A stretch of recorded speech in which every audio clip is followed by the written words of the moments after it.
Baik, Assalamualaikum warahmatullahi wabarakatuh. Perkenalkan, nama saya Megawati Sinta S.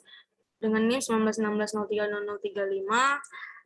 Pada kesempatan kali ini saya akan menjelaskan mata kuliah akuntansi manajemen, di mana materinya adalah full costing dan variable costing.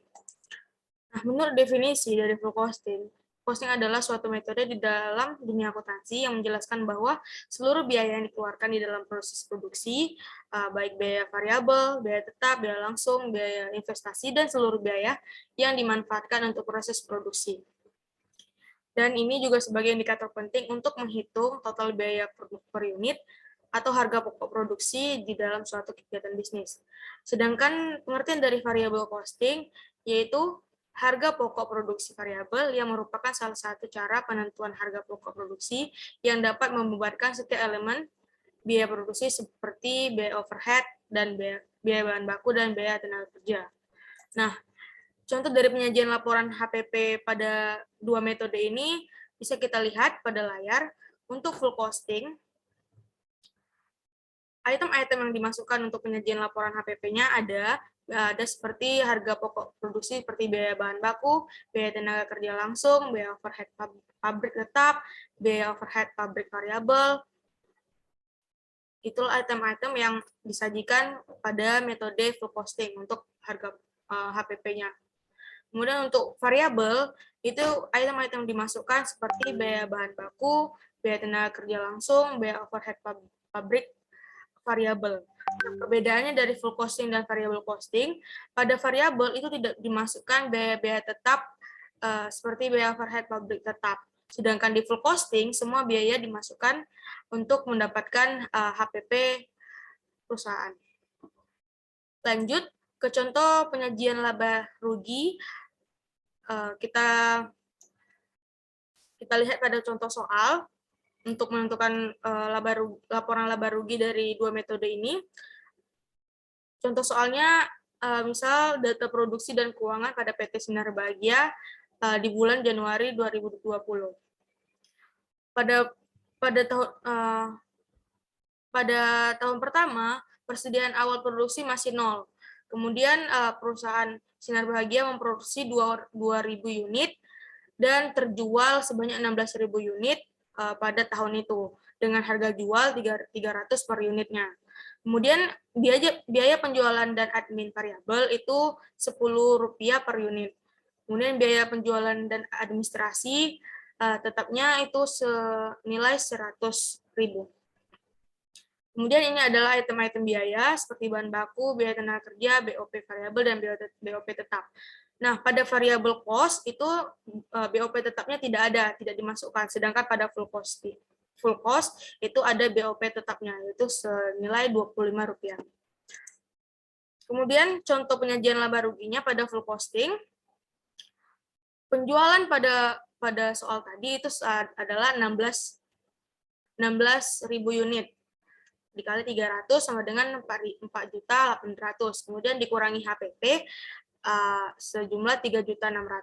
HPP ini didapat dari penjumlahan full cost item biayanya tadi 50 ditambah 100 ditambah 50 ditambah 25 sama dengan 225.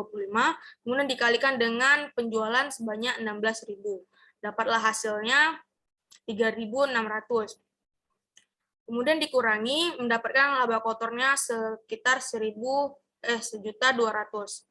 Kemudian laba kotor dikurangi kembali dengan biaya administrasi dan umum sejumlah 260. 260 ini didapat dari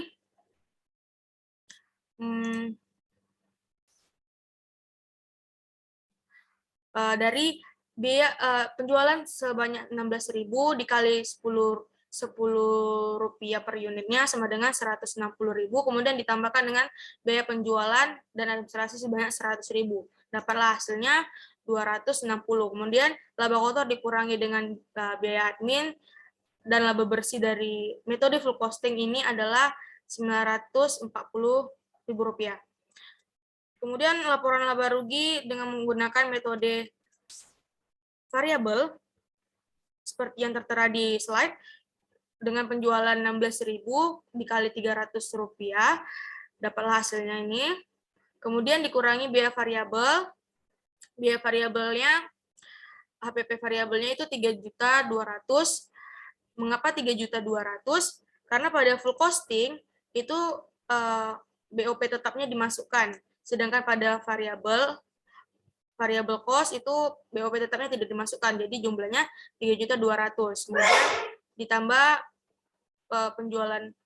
beban penjualan itu sebanyak 160, kemudian dijumlah, kemudian dikurangkan dengan penjualan, dan margin kontribusinya atau laba kotornya itu sebanyak 1.440.000. Nah, karena tadi perbedaannya pada variabel cost itu ditambahkan biaya tetap, kemudian ditambahkan biaya tetap dari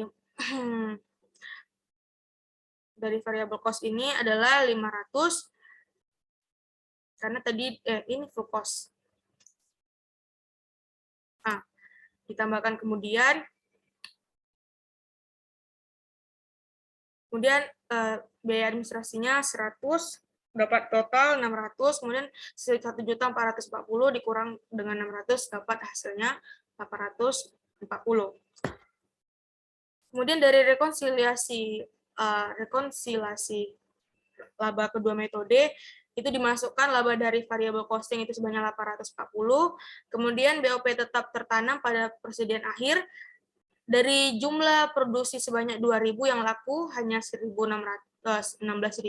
maka sisa atau persediaan akhirnya itu adalah 4.000 unit. Kemudian dikalikan dengan BOP tetap Rp25, dapat hasilnya 100.000.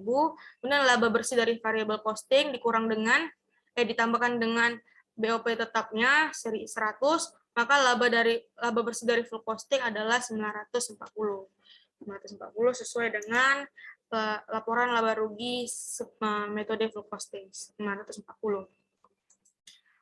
Oke, lanjut masuk ke full cost versus variable cost, di mana full cost atau absorption itu item-item terdapat di dalamnya ada bahan baku, tenaga kerja, BOP variabel, BOP tetap, kemudian beban periode, penjualan umum, administrasi. Sedangkan pada variabel atau direct cost itu item-item terdapat di dalamnya hanya bahan baku, tenaga kerja, BOP variabel. Sedangkan BOP tetapnya dimasukkan kemudian. Baik, sekian penjelasan dari saya. Jika ada kesalahan dalam mengucapkan kata, saya mohon maaf. Saya akhiri. Assalamualaikum warahmatullahi wabarakatuh.